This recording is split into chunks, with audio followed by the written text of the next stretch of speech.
পকোড়া পুরো রেডি। এই যে গরম গরম পকোড়া একটুখানি। তো আজকে হচ্ছে 31 ডিসেম্বর। চোখ মুখের হাল দেখেই বুঝতে পারছো ভীষণ টায়ার্ড, কারণ আজকে একদম সেই ভোরবেলা ডিউটি গেছি আর এখন এসছি। বাট যাই হোক, 31 ডিসেম্বর ভেবেছিলাম বন্ধুরা সবাই মিলে একসাথে পিকনিক করবো, কিন্তু সবারই ডিউটির এত চাপ কেউ আসতে পারেনি। তাই জন্য এখানে একমাত্র এই যে ঈশান লেগে পড়েছে, বলছে আমরা দুজনেই করবো একসাথে।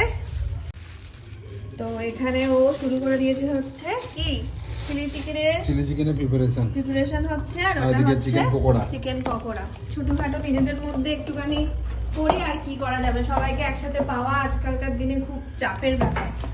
তো হোক, আর রাত্রিবেলা 12টা বাজলে তারপর দেখা যাচ্ছে যে কি হবে আর কি হবে না, তাই তো? একদম ফাটিয়ে দেবো পুরো। সব কি ফাটিয়ে দিবি? রান্না করে বাজি ফাটিয়ে সব।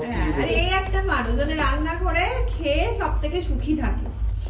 খাওয়ার জন্যই তো এত কিছু। হ্যাঁ, ওটা করলেই হবে। আর আমার কথা তো ছেড়েই দাও, আমার একটু কেউ কিছু দিলেই হবে, যেটা নিজেকে না করতে হয়। চলো করুক।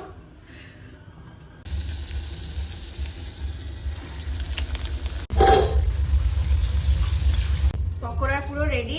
এই যে গরম গরম পকোড়া, একটুখানি গোলমরিচ দিচ্ছি অল্প করে, দিয়ে এবার টেস্ট করে দেখি।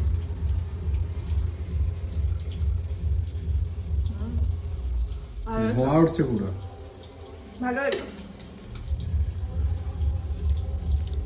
জুসি জুসি হয়েছে। পেঁয়াজ আর কি আছে, পেঁয়াজ বাটা, রসুন, আদা, রসুন, ভালো হয়েছে। শুধু একটুখানি ফাঁকা জায়গার দরকার ছিল, মাঠ বা ছাদ এইসব হয়ে গেলে আরো ভালো লাগতো।